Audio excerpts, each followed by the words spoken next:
Matapos ang pag-rescue ni Seba kina Mafio at Shin, ay ngayon na i-review na natin ang chapter 147 and 148 ng Sakamoto Days ay sa wakas. Masasaksin na natin ang mga sumunod na eksena matapos ang pagsabog ng bomba. Nabuti na lang ay nahihagis pa ni Shin ang bomba sa labas. Subalit ang pagsabog na yan ay kumuha naman sa atensyon ng lahat. Kung kahit sa video to ay matutunghayan nyo ang pagkilos na ng JAA Defense Squad na siyang makakaharap ng ating mga bida. Kaya naman, this is Mr. Miken at huwag na natin patagalin pa. Let's go!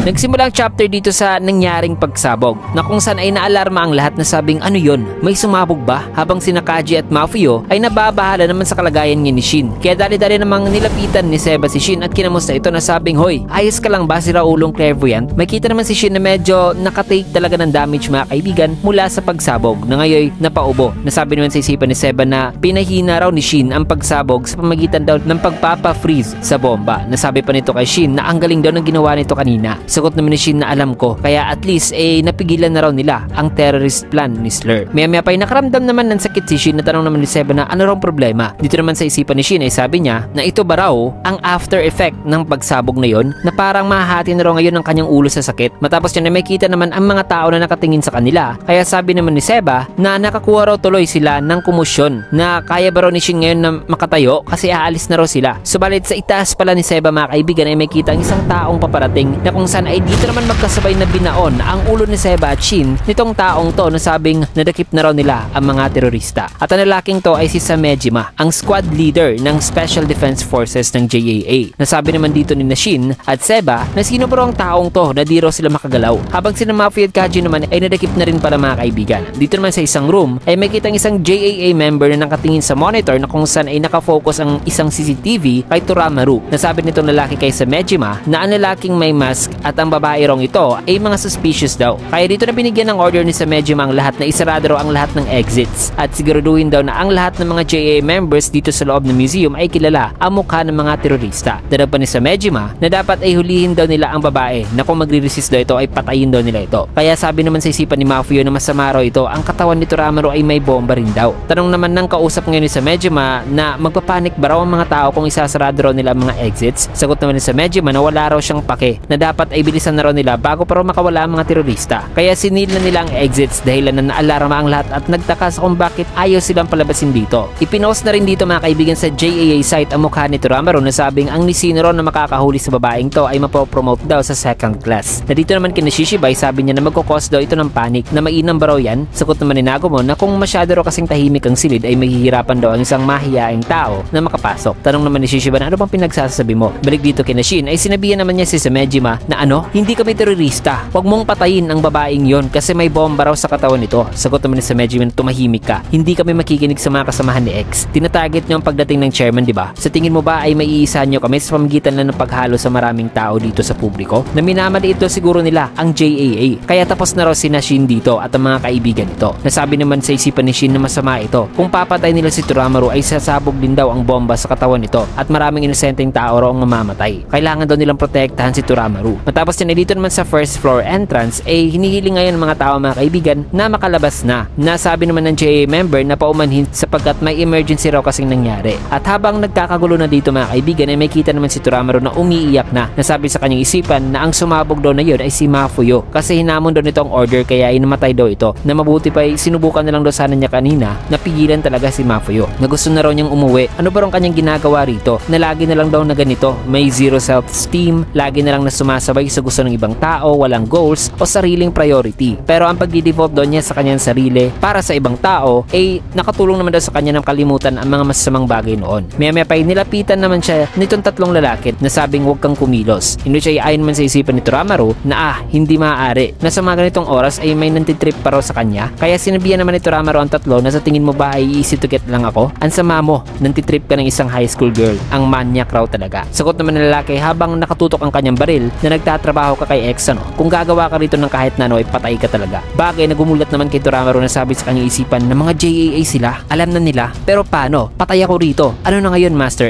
X? Meme pa bigla namang bumagsak ang isa sa tatlong lalaki na kumuha naman sa kanilang atensyon. Nasabi pa nitong dalawa na ano raw nangyari. Bigla na lang daw na nahimatay itong kasama nila. Natulog ba raw ito? Sabalit na nagsasalita pa itong isa ay bigla namang may humawak sa kanyang baril at dinisassemble ito ng mabilisan sabay sinakal siya. Bagay na gumulat pa ng gusto sa isang lalaki. Habang kausap nito sa transmitter transmission device mga kaibigan ay kinakamusta naman sila kung ano na raw ang kanilang sitwasyon dito sa may entrance. Na in which ay ayon naman kay Toramaro ay sabi niya dito na may tao raw dito. In which ay nang magre-report na sana itong lalaki na may tao raw na suspicious dito sa kanila ay bigla naman siyang mabilisan na inatake ni Sakamoto pala mga kaibigan na nagpahimatay dito sa lalaki. Kaya kinuha naman ni Sakamoto ang mic at sinabihan ng katawag nito na ayos lang daw ang sitwasyon dito. Nagulat naman si Toramaro na sabing Sakamoto. Sagot naman nito na mukhang bigla na lang daw na nagkakagulong sitwasyon ngayon. Nasabi naman sa isipan ni Sakamoto na naalala niya raw na ang babaeng to ay mula raw sa JCC test na ito raw pala ang babae na fan niya noon. Bigla namang naiyak si Toramaro nang tinanong siya ni Sakamoto sa kung bakit inatake raw siya ng mga yon. Nasagot naman ni Toramaro na hindi raw niya alam. Hindi niya na raw alam kung bakit lumalaban sila. Hindi niya raw alam kung ano ang gusto ni Master X. Tanong naman ni Sakamoto na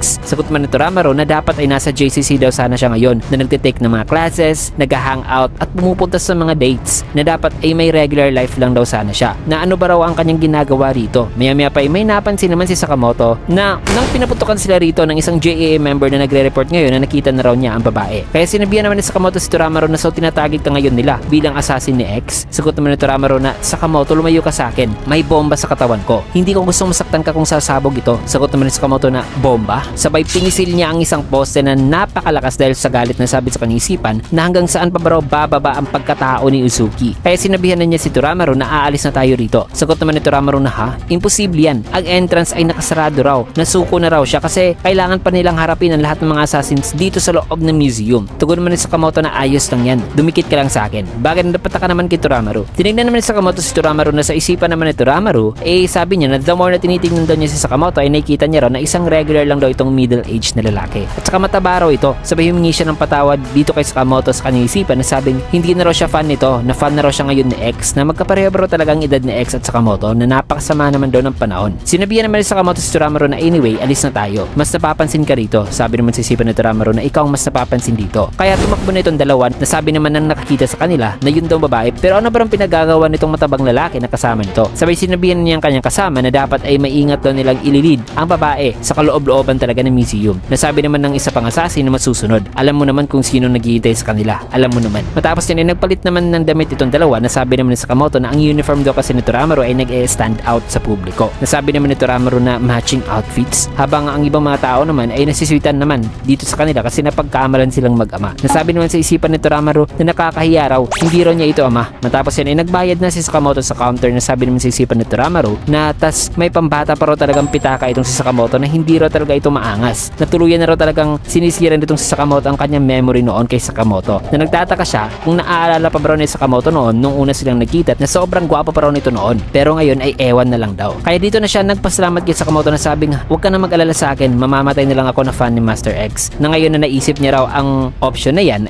kung mamamatay ka raw para sa iyong idol ay masabi niyang isang magandang paraan daw yan ng pagkamatay. May kita naman itong lalaki na cashier na sabing gusto niyo po ba ng bag? Kaya kumuha na ang lalaki ng bag. Nasabi naman ni Sakamoto na umatras ka Toramaro sapagkat kinuha pala ng lalaki ang isang baril na nasa loob ng bag na yan at binaril sila na buti na lang ay naiwasan ni Sakamoto. Sabay kumuha siya ng isang keychain na may sword design at mabilisan niyang sinaksak ang kamay ng lalaki gamit ito. Sabay kinuha niya ang baril ito at may kita naman dalawa pang lalaki na naghahanda sa kanilang likuran. Subalit mabilisan naman ginawang panangganin sa Sakamoto ang cashier at pinagbabaril ang dalawa na nasa likod. At tinamaan niya ang mga binti nito. Sabay tunis naman ni Sakamoto ang leeg ng cashier at tuluyan ng umalis. May kita naman tatlo na di na makatayo. Dito naman sa Japan's historic assassin area na kung saan ay nakapunta ngayon si Sakamoto ay may nag-camouflage naman na isang tao sa pader at inatake si Sakamoto na sabi naman sa isipan ni Sakamoto na isang kusarigama na weapon. May kita naman itong lalaki na naghahanda na naman at inatake si Sakamoto na naiwasan naman itong dalawa. Nasabi pa ng assassin na ito raw ang kanyang tahanan. Ang lugar na ito ay may mga iba't ibang uri daw ng ninja weapon. Naalam ba raw ni Sakamoto na ang unang Japanese assassin ay mga ninja at dito na ipinakilala ang pangalan ng lalaki na si Ninninman, isang ninja assassin. Kumuha naman si Sakamoto ng isang transmission device na may nakakonect na earpiece na pinaikot-ikot niya rito mga kaibigan. Kaya sabi naman itong ninja assassin na yan ba ang tinatawag mong kusarigama na anong klaseng biro raw yan. Subalit nagawa siyang maatake ni Sakamoto at matamaan ng mask mga kaibigan. Bagay na kinagulat niya na sabing hindi pa ako tapos at parang nawawalan siya ngayon ngayon ng balanse. Nasabi pa niya rito na ipapakita raw niya ang tunay na kahulugan ng isang ninja. Kumuha naman ng papel si Sakamoto at finold ito ng mapilisan dahil na nakagawa siya ng isang paper shuriken na kung saan ay nang papaatake itong si Ninja Man gamit ang kanyang samurai ay sinalubong lang naman ito ni Sakamoto ng paper shuriken attack na pumutol sa samurai mismo. Nasabi naman itong si Ninja Man na isang origami. Sinabihan naman ni Sakamoto si Toramaru na wala naman daw mali kung isa kang fan, na lahat naman daw tayo ay may nilook up na tao. Pero nagsuggest ito sa Sakamoto mga kaibigan na bigyan daw ni Toramaru ng kaunting paghanga ang sarili nito o ang direksyon na tatahakin ito, na dapat ay maging fan daw itong si Toramaru sa sarili nito. Mga salitang gumulat naman kay Toramaru habang paparating naman ngayon ang backup na pinagbububog lahat ni Sakamoto ng mag-isa lang mga kaibigan, na matapos niyan